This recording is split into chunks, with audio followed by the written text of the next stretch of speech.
Olá, boa tarde. 1h32 em Santos, está no ar o Painel Regional, que vai ao ar de segunda a sexta-feira aqui pela Santa Cecília TV, à 1h, à 1h30, e também com representação às 8h. Aqui você tem um canal aberto para discussão, para debate dos assuntos mais importantes da Baixada Santista e também do país. Bem, hoje estamos recebendo com muito prazer, aqui à minha esquerda, à sua direita do vídeo, o jornalista Marcos Santana, editor do Jornal da Orla. Boa tarde, bem-vindo. Boa tarde, Carlos. Seja bem-vindo.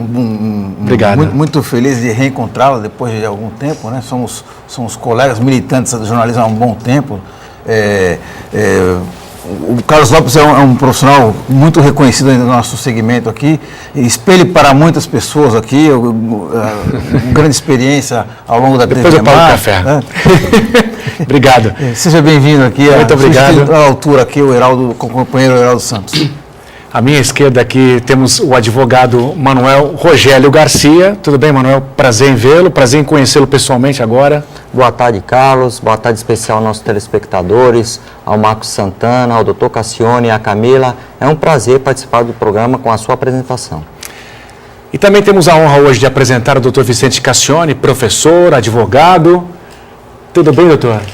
Carlos, tudo bem? É um prazer realmente estar com você, porque nós já convivemos em função do exercício da sua profissão e da minha, em muitas ocasiões, e também quando eu atuava na política. Tive o prazer de ser entrevistado por você algumas vezes, e é o entrevistador que facilita a vida do entrevistado. O entrevistador inteligente facilita a vida do entrevistado. Quem não sabe perguntar, evidentemente, é difícil a gente responder. E você estando aqui hoje é realmente um prazer para mim rever você. A única coisa que eu estranho é que você está com a mesma cara que você tinha lá atrás no começo. E aí você então abre o programa depois que nós acabarmos essa apresentação, dando o segredo para os telespectadores, que todo mundo está interessado em saber muito mais como é que a gente se mantém jovem do que quais são os problemas da Câmara dos Deputados ou do discurso da dona Trump. E, portanto, renovo a você um abraço e que você tenha êxito em mais essa empreitada. Um abraço ao Manuel Rogélio, ao Carlos Santana, ao Marcos Santana, também de muitas epopeias, né, Marcos? Algumas impublicáveis no jornal, eu estou dizendo, no seu jornal. E um abraço à noticiarista Camila, que hoje trouxe a família aqui para o estúdio. Os dois estão então, um abraço para a dona Irani, que está aqui presente. Muito prazer. Prazer é todo meu. E o Fernando. Prazer é todo meu tê-lo aqui com a gente e poder compartilhar, desfrutar da sua sabedoria. Isso daí é uma coisa que eu já comento em casa com os amigos. O conhecimento, a sua experiência e a sua oratória me inspiram. Espero um dia chegar lá. Muito obrigado. Obrigado. E também agora vamos apresentar a nossa Camila Aloy, à minha direita aqui. Tudo bem, Camila? Boa tarde. Tudo bem, Carlos. Seja bem-vindo, primeiramente. Muito obrigado. Painel Regional. Cumprimento aos companheiros de bancada, ao Dr. Manuel Rogélio, ao Dr. Vicente Cassione, ao Marcos Santana também presente. E boa tarde a você que está em casa acompanhando mais uma edição do Painel Regional. Lembrando que você também tem espaço para debater os assuntos que são discutidos aqui em nossa bancada. Basta acessar a nossa página no Facebook, facebook.com/Painel Regional TV, ou então pelos nossos telefones que estão sempre abertos, disponíveis para você continuar interagindo aqui conosco. 3223-1120 e 3223-7676. Como você já sabe, a sua participação sempre é muito importante aqui em nossos debates. Ok, Camila, obrigado. E agora vamos apresentar para você os destaques dos jornais que são parceiros do caderno do Painel Regional. Painel Regional. Caderno Regional, logo mais à noite com o nosso Irineu Alves. Coleta de lixo, tá bom assim? Coleta de lixo em Cubatão pode ser retomada hoje. Esse é um assunto bastante preocupante, né? Cidades com crise na coleta de lixo, depois a gente vai debater também, podemos debater também o destino final do lixo, que é outra questão, já que os nossos aterros sanitários estão praticamente com a vida, os dias contados, né? Destaque também da Gazeta de São Paulo, outro jornal parceiro nosso, do painel regional.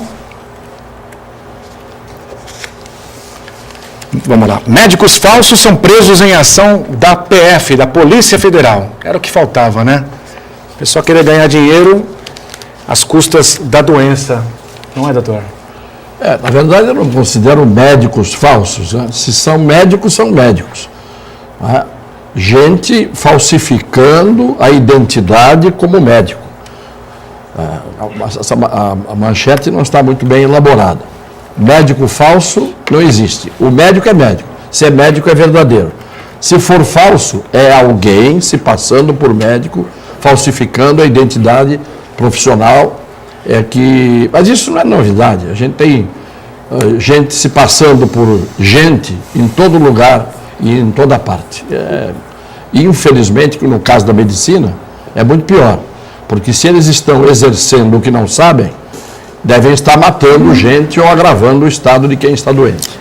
E eu fiquei devendo, só um instantinho, Marcos, uma edição para cada um, né? Por favor, doutor. Camila. Obrigada. Vamos lá, doutor. Eu já ia lhe cobrar, viu? Por favor, Marcos. Vamos lá, obrigado. O Marquinhos ia me corrigir. O Marcos daqui a pouco fala para a gente também o que temos aí quentinho para a edição de amanhã do Jornal da Hora, né, Marcos? Exatamente, Carlos. O Jornal da Hora circula com 2 edições por semana, uma aos sábados e outra às quintas-feiras. E na edição dessa quinta-feira, em formato tabloide, que foi distribuída na cidade de Santos, o leitor vai encontrar uma matéria especial sobre a passagem da tocha olímpica por Santos, que na sexta-feira, dando continuidade ao itinerário que passa pelo Brasil, vai passar por diversos, não só em Santos, mas em Praia Grande, em Guarujá e São Vicente. A tocha vai ser conduzida em sistema de revezamento por várias pessoas, ex-atletas, personalidades, e nós vamos destacar qual a importância simbólica da passagem da tocha olímpica por Santos, né? Apesar de toda a polêmica com relação aos gastos do governo federal com a realização dos Jogos Olímpicos no Rio de Janeiro, denúncias de superfaturamento de obras, acidentes que aconteceram, atrasos nas obras, apesar de todos esses problemas, nós vamos destacar o lado bom, o lado simbólico da passagem da tocha olímpica por Santos e região. Na verdade, vai passar por Praia Grande, depois São Vicente, Guarujá e Santos também. Eu acho que, antes de mais nada, a população tem que se comportar de uma forma civilizada e exercer seu direito de cidadania, participando, aplaudindo. Vamos esquecer um pouquinho os problemas do dia a dia. Eu sei que teve muitos gastos lá no Rio de Janeiro, né? E, inclusive, uma pesquisa apontou que o brasileiro não está acreditando tanto nos frutos, no que pode render as Olimpíadas. Então, a gente espera que essa passagem da tocha aqui, algo simbólico, possa causar um impacto positivo. E vamos despertar um pouquinho a nossa brasilidade, né? Porque o brasileiro geralmente só se manifesta Copa do Mundo, eventos esportivos. Vamos participar um pouquinho mais da vida política também, né? Não é só criticar. Na verdade, o brasileiro não está só se importando pela essa questão do dinheiro que foi gasto com esses Jogos Olímpicos. É que o brasileiro ele não está tendo o que é essencial, que são os serviços essenciais que o governo, seja ele federal, estadual, municipal, deveria prestar a todos nós, que somos administrados pelo governo, pela administração pública e que contribuímos com o pagamento de tributos. O que a gente precisa é o mínimo, que é a segurança pública, saúde e educação. E depois pensar em Jogos Olímpicos, pensar em obras grandiosas. Por quê? O Brasil precisa, no mínimo, do que é essencial. E o essencial nós não estamos tendo. Estamos tendo que custear o que é essencial. Educação nós pagamos com dinheiro próprio. Saúde nós temos que pagar com dinheiro próprio. Acho que cada um de nós aqui tem plano de saúde, ou tem seguro saúde. Impossível paga-se caro, né? Paga-se muito caro. E educação e segurança pública também. Todos os prédios precisa gastar muito, investir muito em segurança e mesmo assim nas ruas a gente anda com medo hoje diante dessa violência que a gente vê no dia a dia de todos nós. Essa que é a discrepância, né? Um país que ainda tem tanto problema, fazendo um investimento tão alto numa Olimpíada, e agora com essa possibilidade, com esse risco que temos com relação à segurança, a terrorismo. O Brasil sempre foi um país pacífico, pelo menos nesse sentido, né? Não na questão de mortes e violência, porque temos uma guerra civil aqui diária, com o que acontece aí nas ruas, infelizmente, a violência está perto da gente. Agora, há ainda esse risco de estranhos da nossa terra virem aqui fazer bagunça, né? Provocar o terror. Eu não sei, eu quero esperar as coisas acontecerem para ver qual é o saldo dessa Olimpíada. Eu não faço previsão. Se vai ter ação terrorista, se não vai ter, se o Brasil vai dar vexame ou vai conseguir medalhas, se os atletas importantes virão ou não virão para cá, porque alguns importantes já não estão vindo. Eu quero ver o saldo da Olimpíada. Quem saiu ganhando com tudo isso foi o Rio de Janeiro.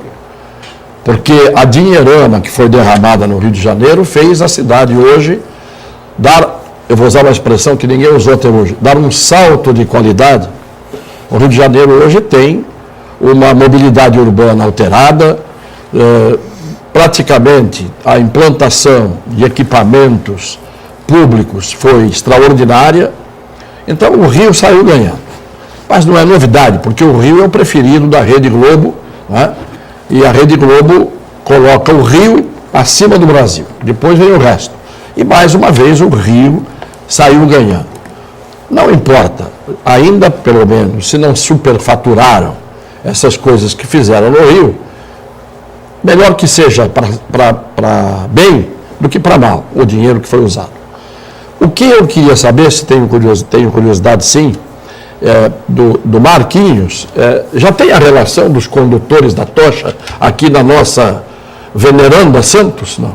Aliás, na verdade, Vicente Cassione, hoje de manhã foi realizada uma entrevista coletiva no Museu Pelé para divulgar a relação, e os organizadores fizeram segredo ainda. Vai ter muita gente, vai ter algumas personalidades, e parece que eles prometeram uma surpresa, né? Vamos aguardar na sexta-feira quem vai ser a surpresa. Alguns falaram no Neymar, outros no Pelé, vamos aguardar, né? Se vai ter alguma uma surpresinha aí nessa... Não, com relação aos atletas olímpicos, nós temos atletas que foram campeões sul-americanos, atletas de ponta, seja do futebol ou seja de qualquer esporte, eu acho normal. Eu queria saber se dentro do secreto estão os não atletas que vão carregar tocha, porque nós vimos por aí personalidades da televisão carregando tocha, artistas de novela carregando tocha, e eu queria saber que tipo de modalidade olímpica eles praticaram. E dentro desta visão de que tem que pegar também cidadãos da cidade, eu queria fazer uma sugestão, incluir nesta lista secreta algumas pessoas que não são conhecidas, cidadãos do povo, trabalhadores normais que poderiam ser escolhidos para carregar a tocha, porque são sempre personalidades visíveis e notáveis, fora do esporte, que vão fazer, como a dona Sandra Nemberg, né, que teve o seu dia de glória, carregando aquela tocha, e eu queria saber que esporte ela pratica. Né?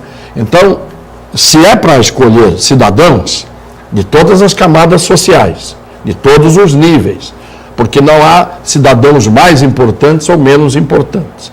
Eu, por exemplo, claro que jamais seria convidado, mas se fosse, sinceramente, eu não aceitaria. Seria uma honra carregar a tocha olímpica se eu fosse minimamente um campeão olímpico de jogo de peão ou de bola de gude. Mas como eu, mal e porcamente, joguei no Santos Futebol Clube há milênios basquete, então não me vejo à altura de carregar uma tocha olímpica. A mesma tocha que o Mohamed Ali, né, usou para acender a pira na Olimpíada de Los Angeles. Então, eu achei o critério da escolha dos condutores de tocha uma coisa mais ou menos assim, marqueteira, e não me agradou. Eu gostaria que em Santos não fosse assim. Vamos aguardar e torcer, né? Você pode participar aqui no painel regional pelos telefones, anote aí, 3223-1120, 3223-7676. Participe com a gente, né, Camila?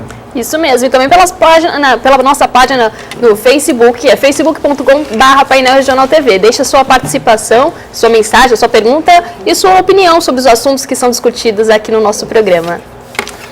Bem, o Tribunal de Justiça do Estado de São Paulo determinou o corte do pagamento de gratificações a 6 mil servidores de Guarujá. Sem dúvida, uma medida que vai causar polêmica. Corte de gratificação de desempenho individual, né, 6% sobre o salário base, e também a gratificação de assiduidade, pontualidade e produtividade.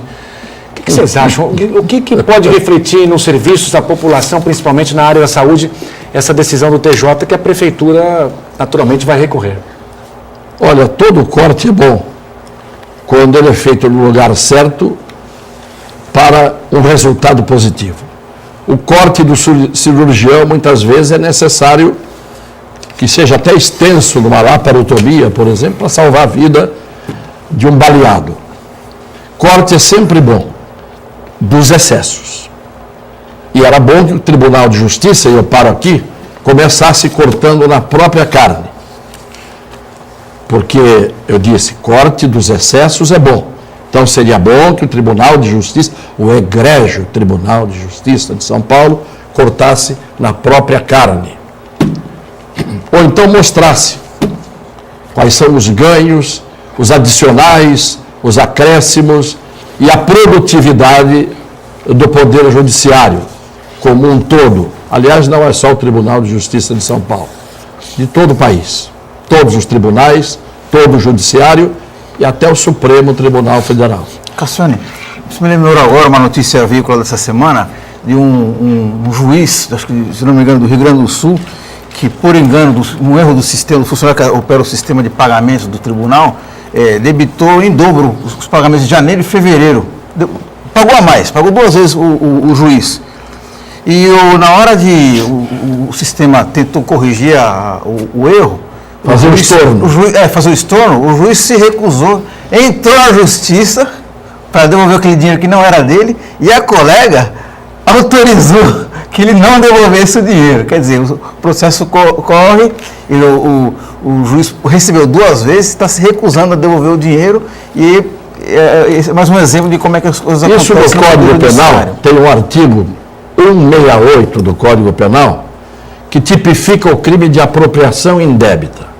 Vamos ficar só com esse tipo, apropriação indébita, que é um juiz ladrão. Não é? O juiz ladrão não é só aquele que está no campo dando pênalti quando não é. Esse é o juiz ladrão, porque se recebe indevidamente e não devolve, o que é apropriação indébita? É você receber uma coisa que você tem que devolver, que você não tem o direito de tê-la para si e você não devolve. É o tal chamado animas rem sibi habendi. Ânimo de ter a coisa para si. A coisa não é sua. Eu te empresto uma bicicleta, você disse, agora está comigo, não te devolvo mais. Isso é crime de apropriação indébita. O juiz praticou o crime de apropriação indébita. E a juíza tem mais impressionante ainda. Mais ainda, entendeu? Deve ter rachado com ele a bolada extra, ela e o amiguinho. A gente vai fazer uma rápida parada, daqui a pouquinho voltamos com mais debate, que está ficando acalorado. Não sai daí. Painel Regional volta em instantes. Até já. Estamos de volta com o Painel Regional ao vivo aqui pela Santa Cecília TV. Você pode participar ligando para a gente pelo 3223-1120 e também pelo 3223-7676. Bem, vamos retomar um assunto que a gente estava discutindo há instantes, que é o corte de gratificações proposto, né, determinado pelo TJ a funcionários, a servidores de Guarujá. Isso vai causar realmente uma insatisfação, principalmente na área da saúde, não é? Isso não só vai causar uma insatisfação na área da saúde, como vai decorrer várias ações judiciais no âmbito que o salário ele é irredutível. Está certo que o que foi declarado inconstitucional são as gratificações que se você for ver sob o ponto de vista trabalhista, as gratificações incorporam ao salário, mas sob o ponto de vista de estatutário, aquele que tem um regime único, que é o servidor público, eu não sei se esses médicos do Guarujá são todos eles sob o regime jurídico único ou se são contratados pela CLT.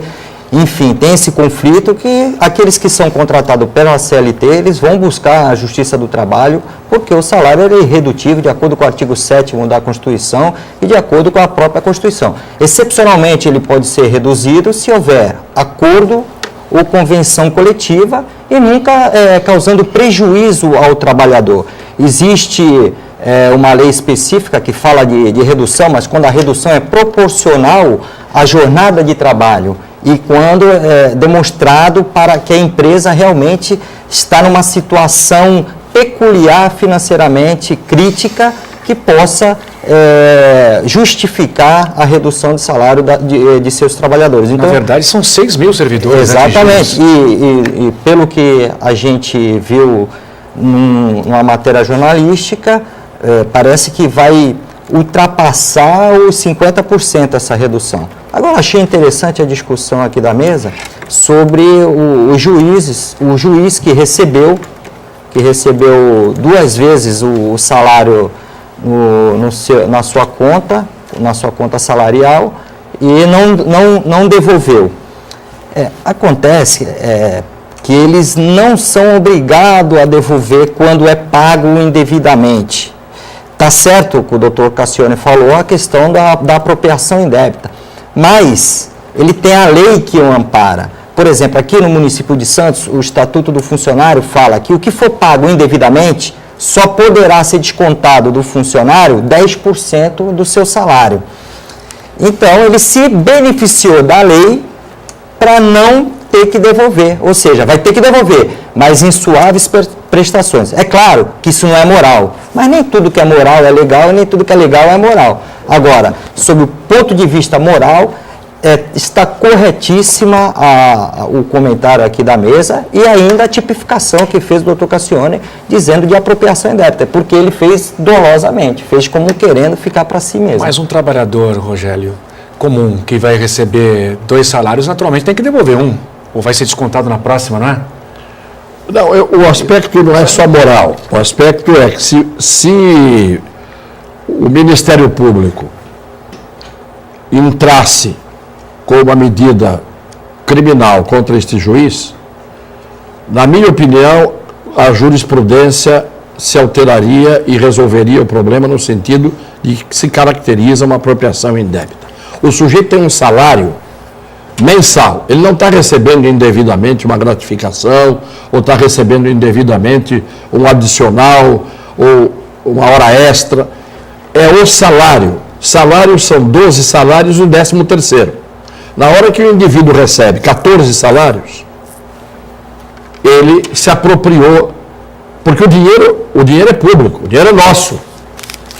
O dinheiro é nosso, ele não tem que devolver 10% nada, ele tem que devolver tudo, porque esse dinheiro que é pago a ele sai dos cofres públicos, é dinheiro do povo. Então, além do aspecto moral, não há dúvida nenhuma que a conduta dele é criminosa, porque ele sabe que aquele dinheiro não é dele. E ele sabe que aquele dinheiro é um dinheiro público. Se for assim, vamos começar primeira coisa, acaba com a Lava Jato já.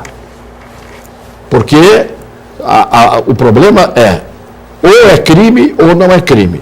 Não tem essa história de um indivíduo recebendo indevidamente um salário, pura e simplesmente não ter que devolver.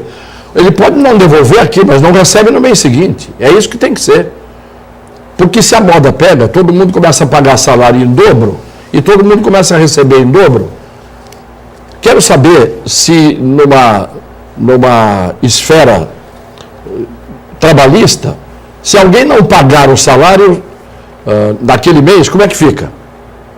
O empregado vai reclamar. Não me pagaram o meu salário. Eu tenho direito a receber. Agora, na hora que ele recebe o dobro, ele não tem o direito, a obrigação de devolver? Isso não existe. Isto é absolutamente criminoso do ponto de vista da conduta. Todo crime, quase todo crime, tem a base da imoralidade. Né? Nem tudo que é imoral é ilegal. Mas quase tudo que é ilegal é imoral. Nesse caso, não há dúvida nenhuma de que era preciso que os tribunais colocassem nos eixos. O senhor recebeu 2 salários e não quer devolver, isso é apropriação indébita. Crime do artigo 168 do Código Penal. Então acaba com esse crime. E com muitos outros. E acaba contra os crimes contra o sistema financeiro. E acaba com os crimes que estão aí sendo apontados quando se diz que o dinheiro foi desviado para o partido, né? Das empresas deram dinheiro para o partido. Deixa dar. Dinheiro da empresa. Não, mas o dinheiro não é da empresa, o dinheiro é dinheiro público. Superfaturaram, deram mais dinheiro para a empresa do que ela devia receber para fazer a obra. Então não é dela. Ah, não é dela? Então tá bom. Também não é do juiz. Carlos, se me permite, só para comentar com relação à decisão do Tribunal de Justiça. Sim. Isso vai dar pano para manga. Na verdade, o que o Tribunal de Justiça está fazendo, ele está restabelecendo a legalidade, porque a Prefeitura de Guarujá resolveu tomar uma solução, entre aspas, criativa, para poder aumentar o rendimento dos servidores, aqueles que realmente trabalham, sem aumentar o seu limite, o seu comprometimento com a folha de pagamento. Ele tem consequência disso, respeitar a lei de responsabilidade fiscal. Agora, o problema que pesa nessa balança aí é o seguinte: uma boa parte desses funcionários aí são os que realmente trabalham, são funcionários concursados, mas tem uma parte significativa aí, que são os tais comissionados, são os casos de confiança, são aquelas pessoas que ocupam, que é vizinho do vereador, é parente de não sei o quê, tio do papagaio, por indicação política, que a prefeita faz essas nomeações com moeda política. Quem acaba pagando a conta é não só o contribuinte, mas o funcionário de carreira que realmente trabalha. Agora, a Prefeitura promete montar aí uma comissão para tentar reverter isso, né? E para tentar ver de que forma vai devolver isso aos funcionários. É possível derrubar essa decisão e não fica ainda mais pesado para o município lá na frente ter que devolver esse dinheiro para o funcionarismo?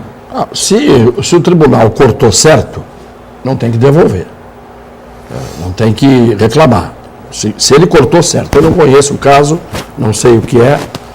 Se ele, os cortes são em cima de gorduras indevidas, não me parece dúvida de que ninguém tem o que reclamar.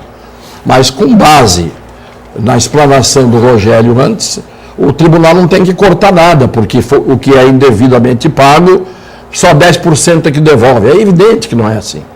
Tem que devolver se é indevido.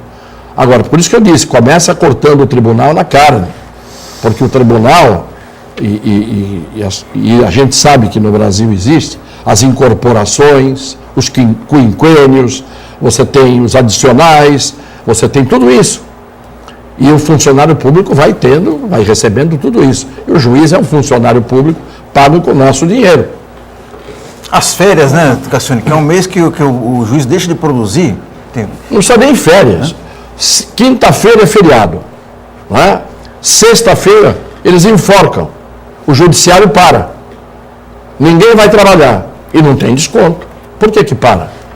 Quinta-feira é feriado, sexta-feira é dia útil, não abre fórum, não abre tribunal, não abre coisa nenhuma. A gente sabe que é assim. Os feriadores são todos emendados pelo judiciário. Se os hospitais fizessem isso, se os médicos fizessem isso, se os bombeiros fizessem isso, de emendar feriadão, seria um Deus nos acuda. Agora o judiciário não tem problema nenhum. Mas o que eu disse não é que não deve devolver. O que eu disse é o seguinte: quando o salário entra na esfera de disposição do funcionário, quando ele já pode dispor, ingressou no patrimônio dele, não pode ser retirado abruptamente. Estou falando não sobre o aspecto moral, mas sim sobre o aspecto legal. Aí ele terá que devolver, mas tem um limite. É o limite de 10%. Eu dei exemplo, uma lei municipal daqui da Prefeitura de Santos. Eu não sei especificamente desse tribunal. Agora, essa questão que cortou os funcionários do Guarujá, que trabalham na área trabalham na área da saúde, é uma ação direta de inconstitucionalidade que decretou, que identificou uma inconstitucionalidade da lei que concedeu essa gratificação. Se essa lei que concedeu a gratificação realmente em trânsito em julgado for definido que ela era inconstitucional, na verdade ela não existiu no mundo jurídico. Então, realmente, os funcionários terão que devolver. Agora, se no final ela for improcedente, então ela era constitucional, não foi declarada a inconstitucionalidade dela, aí a prefeitura, esse tempo que ela está suspenso o pagamento, ela vai ter que pagar para o funcionário, porque ele trabalhou sob a égide daquela lei. Aquela lei estava vigente. Apesar de suspensa a sua eficácia pela inconstitucionalidade, ela estava vigente. Aí vai ter que pagar retroativo. Enfim, eu até acredito que o poder público, quando vai trabalhar nesse sentido de apresentar uma gratificação para o seu funcionário, ele tem que se cercar de todas as medidas de garantir que aquilo esteja amparado com fundamento jurídico, para evitar isso. Que criou-se uma confusão e uma insegurança jurídica, que não pode ser bom para o município ou não pode ser bom para o funcionário, e está esse caos instalado. E falando em justiça, todos estão com o WhatsApp funcionando direitinho hoje? Talvez sim, né? Sobreviveram? Porque tem gente que deve ter ficado louco ontem, né? Mais ou menos 5 horas de bloqueio e, sem dúvida, um prejuízo enorme para quem depende desse serviço, desse aplicativo, o WhatsApp, aí, que tem 100 milhões de usuários só no Brasil. Terceiro bloqueio, doutor Cassione. Isso ainda vai acabar mal. Esse negócio de internet, de aplicativos e com a evolução tecnológica, eu não sei aonde nós vamos parar com isso. Porque se você tem o WhatsApp, isso não pode ser bloqueado de uma hora para outra. Uma decisão judicial diz, olha, para tudo já. O que causou a paralisação? Eu acho que quem detém o Facebook, eu não sei se a gente chama a propriedade do WhatsApp, é o Facebook. Se o Facebook fez alguma coisa errada, tem que se punir o Facebook. E a melhor maneira de se punir é financeiramente. Aplicação de multa e a obrigação de fazer, de corrigir o que ele está fazendo errado. São duas coisas que no direito acontecem. Uma é a sanção, porque a pessoa jurídica no Facebook está agindo mal. Então você tem que ter uma sanção. Tem que aplicar uma multa, aplicar uma sanção pecuniária. A outra é você obrigá-lo a deixar de fazer ou a fazer o que ele não está fazendo. Ou deixa de fazer o que está fazendo errado, ou tem que fazer o certo. Obrigação que a justiça pode impor. Agora, quando bloqueia, o que o Facebook perde com isso? Quem perde somos todos nós, 100 milhões de usuários, que não podemos nos comunicar contando com aquele tipo de comunicação que foi incorporado à nossa vida.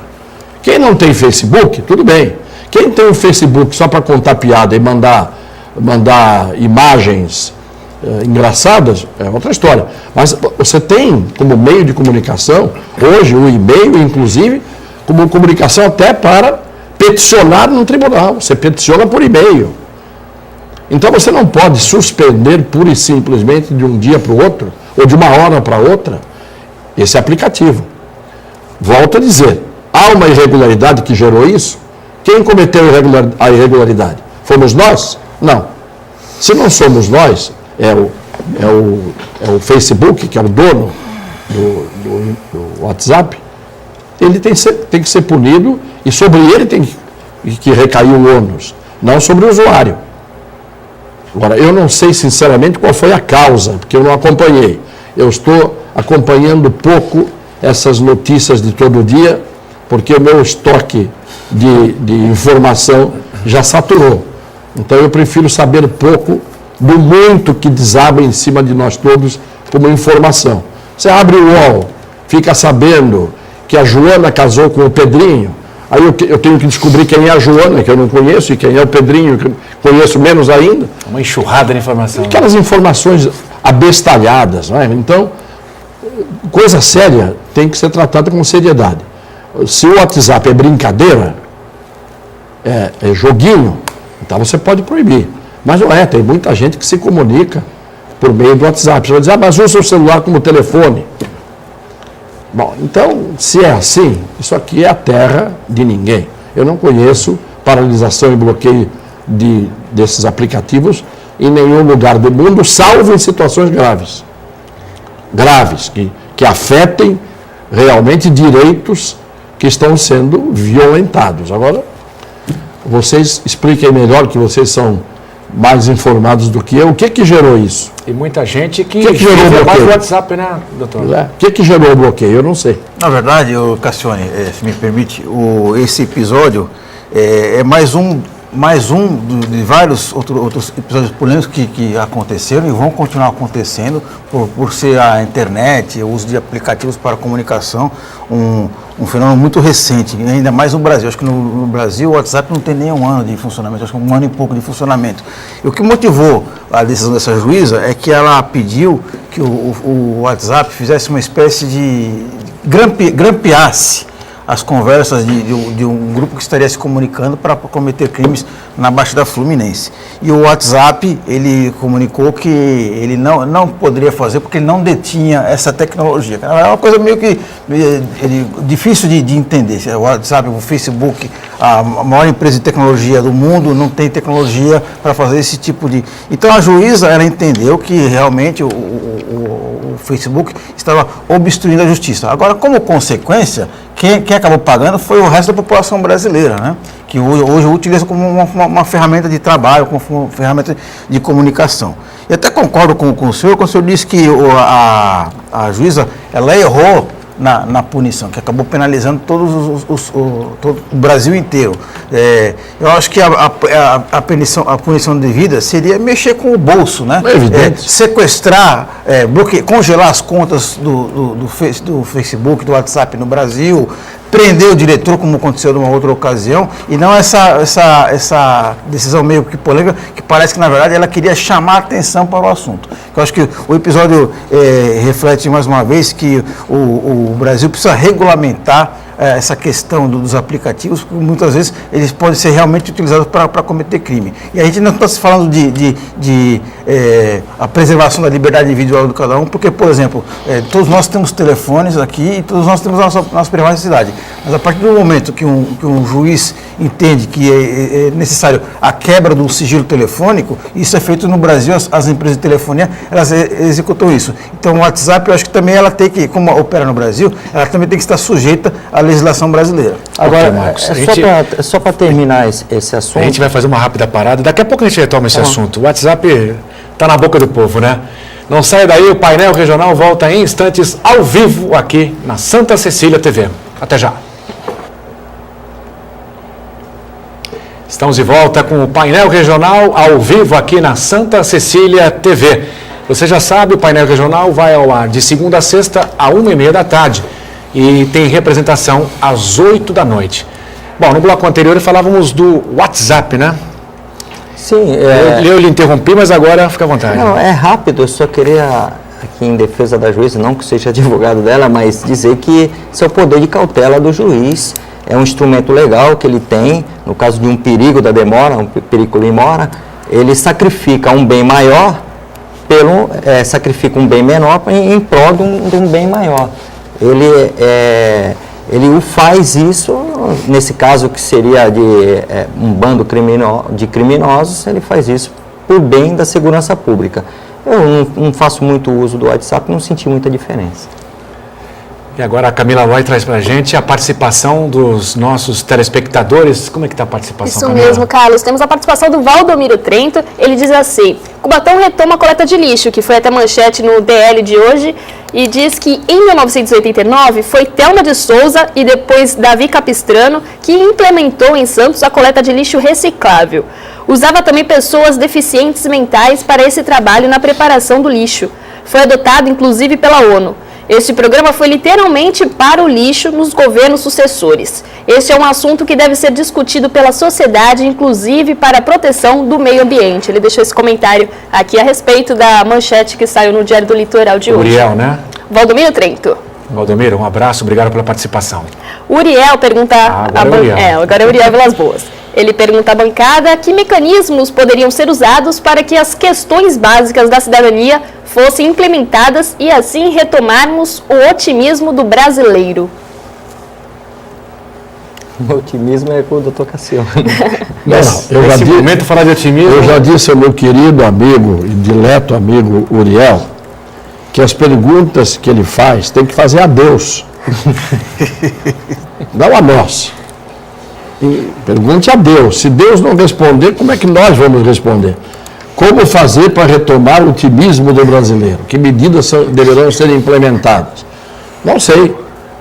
Eu sinceramente não sei. Vou consultar o oráculo e vou ver se na semana que vem eu trago a resposta. Eu não tenho resposta nem que medidas eu devo tomar para resolver os meus problemas e o meu otimismo, especialmente com relação às minhas questões. Como é que a gente vai saber, Uriel? Eu sei que isso que você tem como pergunta é mais uma perplexidade. O que é possível fazer, né, para a gente fazer com que o Brasil retome o seu otimismo? Autoestima, Se né? você perguntar para mim, pessoalmente, eu que sou um pessimista inveterado, porque pessimismo e realismo hoje viraram sinônimos, eu sou realista. As pessoas dizem que eu sou pessimista. Que medidas? Não encontro nenhuma. Com essas pessoas que estão aí, que teriam que colocar as medidas em práticas, e com essas pessoas que já passaram há um tempo, vem passando, e hoje estão, e amanhã estarão, com esse quadro, com esse cenário, com esse painel, que não é regional apenas, aí nesse caso ele é universal. Quando eu vejo o Trump ontem, ungido na condição de candidato a presidente da nação mais poderosa do ponto de vista bélico, dona, tutora do mundo, aquele louco varrido, ele é o candidato com chance de ser eleito, é o apocalipse. Eu acho que a única solução para retomarmos o nosso otimismo aqui no Brasil é dormir e sonhar, porque o sonho permite tudo, não é? Professor, E olhe lá. professor, eu vou arriscar aqui uma resposta otimista para a gente tentar retomar o otimismo. Eu acho que é apostar de que as instituições funcionem. O juiz julgue, a polícia investigue, o legislativo legisle, mas como eu falei, é um otimismo, né? Mas acho que a partir do fortalecimento das instituições, né? Poder judiciário, poder legislativo, poder executivo, que passa aí por fiscalizar e combater a corrupção, evitar o desperdício, apostar na eficiência do poder público, a partir daí acho que podemos começar a vislumbrar uma saída. Mas não é um caminho fácil. Marcos, você acabou de dizer exatamente o contrário do que você queria dizer. Você disse, temos que apostar que as instituições funcionem. As instituições não têm pernas próprias. As instituições não têm alma, não têm coração e não têm cérebro. As instituições são formadas por pessoas. E estas pessoas que hoje tomam conta das instituições são pessoas que, na maioria, ressalvadas as exceções, são imprestáveis, são incompetentes, são corruptas, são ineficientes.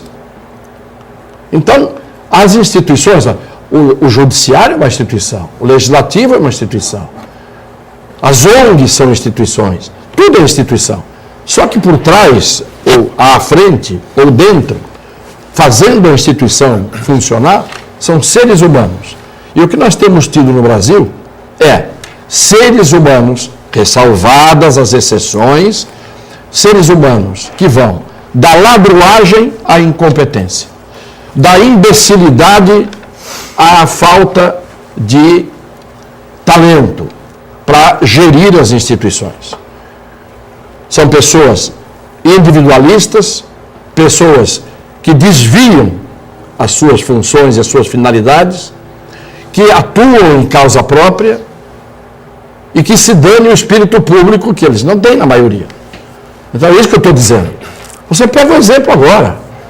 Tiram a presidente, tiram o presidente da Câmara, só não se mexe com com o Judiciário. O Supremo está lá e continua fazendo as besteiras que faz, mas o Judiciário é o que tem a caneta máxima. Não é? Aí acontece lá uma loucura que nem na Turquia, foi para a cadeia todo mundo. Foi para a cadeia militar, foi para a cadeia juiz, foi para a cadeia jornalista. Quer dizer, o que acaba acontecendo com os nossos otimismos é que eles desaguam na convulsão social, na conflagração social, em que acaba mandando não mais o poder econômico necessariamente, mas o poder das baionetas, porque não tem saída. Quem manda nas instituições e faz as instituições irem para onde eles querem, ou são as baionetas ou o poder econômico. E normalmente quem manipula as baionetas é o poder econômico. E como o poder econômico é corruptor e é corrupto, tem salvadas as exceções, eu não vejo no Brasil de hoje uma perspectiva a curto prazo de que as coisas melhorem. Não vejo. Se isto acontecer, eu quero vir aqui dizer assim, estou hoje me demitindo da condição de opinador. Não vou mais palpitar, no sentido da palpite, não vou mais dizer nada. Eu sou um imbecil que faço previsões erradas. Só que eu venho fazendo previsões de que isto aqui ia piorar muito há 40 anos. Quem me lê e quem me ouve, há 40 anos eu venho dizendo, vai ficar pior. E eu não tenho nenhuma evidência de que melhorou. Então não é questão de ser profeta e nem de ser sabido. É uma questão de, olhando o horizonte, quem está aí? Um horizonte que possa mudar isso. Me dá um nome. Eu peço a você aqui, com seu otimismo, que eu acho louvável, me dê um nome que você diz, não, há uma, e não podemos depender de um nome só, mas me dê um nome que consiga se sobrepor à máquina, aos escalões inferiores, ao sistema. Na verdade, professor, a gente não pode procurar um salvador da pátria, claro, um Sérgio Moro, um Sassá Mutema, ao contrário. Quando eu falo que a gente tem que ser otimista no fortalecimento das instituições, é fortalecer esse pensamento que o interesse coletivo, o interesse público, se sobressai ao interesse particular, a arbitrariedade de um juiz, do guarda da esquina e assim por diante. Quer dizer, o pensamento coletivo tem que ser forte de tal maneira de que intimide a pessoa a colocar o seu interesse particular em cima do coletivo. Aqueles que nesse sentido que eu falo do otimismo. Como fala o Gramsci, o otimismo na ação e pessimismo no pensamento. Aqueles que tratam diretamente com a instituição, com todas as instituições, está muito certo, doutor Cassione, tem esse pessimismo. Aquelas pessoas que não têm essa ligação direta com as instituições até pode pensar que nem você está imaginando, que pessoas podem modificar, mas aqueles que estão no dia a dia, diretamente, tendo contato com as instituições e com as pessoas que estão à frente das instituições, realmente é lamentável. Bem, vamos mudando de assunto agora. O VLT, Veículo Leve Sob Trilhos, veio para ajudar a mobilidade urbana, mas acabou trazendo preocupação um fato que aconteceu no último domingo, o atropelamento de um morador de rua. O vereador Antônio Carlos Banha Joaquim, ele entrou com uma representação contra a EMTU, né, que é a empresa, o consórcio que administra o VLT, propondo a suspensão do serviço no trecho de Santos até que seja tomada alguma medida de segurança para que outros atropelamentos, outros acidentes não aconteçam. O que vocês acham disso? Realmente isso é uma medida preventiva, como eu acabei de dizer no bloco anterior, um poder de cautela do juiz de suspender alguma coisa que cause um eventual perigo, que tenha perigo, que vai causar dano a alguém. Então, é uma forma de você suspender até que sejam as pessoas responsáveis se cerquem das medidas de segurança e de fiscalização. Por quê? O VLT ele inovou. Ele trouxe para a população que mora no entorno uma realidade nova. E até valorização, né? Aquela questão do paisagismo, mas as pessoas não estão ainda incorporadas à questão da segurança, que é o conflito do trem sobre trilhos e as pessoas que andam com seus cachorros, com as suas crianças. Hoje, rotineiramente, você vê crianças brincando no paisagismo do VLT. Então, por conta disso, já aconteceu um acidente e certamente acontecerão outros acidentes, porque tem lugar como ali no José Menino, bem na descida do Morro do José Menino, é menos de 1 metro que separa a calçada, onde as pessoas acabam de descer o morro, para onde está passando o trem, e no túnel onde passam esses trens todos os dias, já há moradores que inseriram sua moradia lá dentro, com colchão, com cadeira e até produção de lixo. Isso já faz um tempo até, a né? representação. Eu passo todo dia por ali e conheço a realidade. Doutor Cassione. Não, eu acho que tudo que é feito às pressas e tudo que é feito aos trancos, porque o VLT foi feito às pressas, nós vamos dizer, demorou tanto. Sim, demorou. Em cada fase em que as obras aconteceram, porque havia interrupção, o Ministério Público impediu e não podia passar por aqui, tinha que ter outro traçado. Aí parava. E quando começava, corriam com as obras. Agora tem que fazer a coisa funcionar bem antes da eleição. Porque as obras no Brasil normalmente não são feitas para servirem para sempre. São feitas para servirem à próxima eleição. Não é? E isso que é o errado. Porque o VLT é bom? Até pode ser, claro que sim. Mas tem que fazer as coisas dentro do seu tempo. O que tinha que ser? Orientação, fazer a educação do povo em relação ao novo equipamento que está cortando a cidade de uma forma ainda que você não sabe bem de onde ele vem. Ainda ontem fui cruzar ali entre o canal 1 e o canal 2, fui cruzar a linha, estava verde, eu passei, olhei para a direita, vinha vindo o VLT. Eu não sei se ele ia parar ou se não ia parar. Eu passei, porque estava verde para mim. Então vinha vindo o bonde lá. Então é preciso que a gente dê primeiro toda a garantia e faça todo o processo cultural, educativo, para que as pessoas se acostumem com o equipamento. Senão, de uma hora para outra, você põe um equipamento que pode, evidentemente, gerar. Ontem um sujeito na televisão falou assim: temos que acabar com os moradores, temos que tirar os moradores de rua, porque eles é que causam a maioria dos atropelamentos, e a estatística em São Paulo está mostrando isso, por isso que reduziram a velocidade dos veículos nas avenidas e nas marginais. Porque os moradores de rua atravessam indevidamente. Bom, ou acaba com os moradores de rua, ou resolve o problema de outra maneira. O que nós não podemos é simplesmente... Eu acho que o Banha fez isso, e eu termino, só para dar um susto na companhia, para ela cuidar do que não cuidou. Na verdade, ele não quer que pare, mas esse sinal que ele deu já deixa alerta o pessoal para fazer o que não foi feito. Eu acho isso.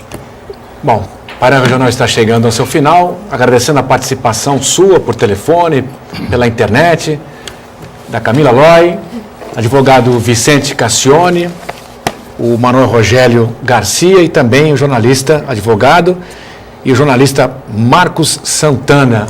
Obrigado pela companhia, continue com a gente. Uma boa tarde, até lá.